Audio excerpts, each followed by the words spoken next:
ఏపీలో సార్వత్రిక ఎన్నికలు సమీపిస్తున్న పొలిటికల్ హీట్ పెరుగుతుంది. ఇప్పటికే వైసీపీ మెజార్టీ స్థానాలను అభ్యర్థులు ప్రకటించిన సీఎం జగన్ ఎన్నికలు కథన రంగంలోకి దూకారు. అదేవిధంగా ప్రతిపక్ష పార్టీలైన టీడీపీ, జనసేన కూటమి ఎన్నికల శంఖారావాన్ని పూరించింది. ఈ క్రమంలో వై నాట్ 175 నినాదంతో సీఎం జగన్ వరుసగా సిద్ధం అనే నినాదంతో బహిరంగ సభలతో ప్రచారంలో దూసుకుపోతున్నారు. ప్రజా వ్యతిరేకత ఉన్న ఎమ్మెల్యేలను పక్కన పెట్టి కొత్త వారికి టికెట్లు కేటాయిస్తూ ముందుకెళ్తున్నారు. అభ్యర్థుల ఎంపిక విషయం ప్రత్యర్థులకు అంతుచిక్కకుండా వ్యూహాత్మకంగా వైసీపీ అడుగులు వేస్తుంది. India today, pole strategy group, political critic సంస్థలన్నీ వైసీపీ క్లీన్ స్వీప్ చేస్తుందని వెల్లడించాయి.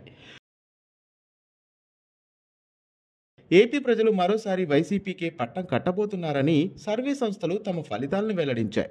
జీ న్యూస్ మ్యాట్రిక్ తాజాగా తన ఒపీనియన్ పోల్ను దేశవ్యాప్తంగా అన్ని రాష్ట్రాల్లో లోక్సభ నియోజకవర్గాల్లో నిర్వహించింది.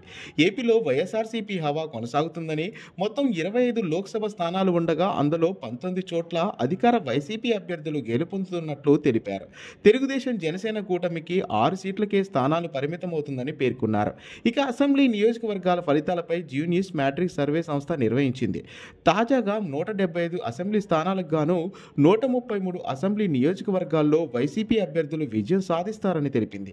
వైసీపీకి 48% మేర ఓట్లు పోలవుతాయని, టీడీపీ, జనసేనకు 44% ఓట్ల లోపు పోలవుతాయని సర్వే సారాంశం తెలిపింది.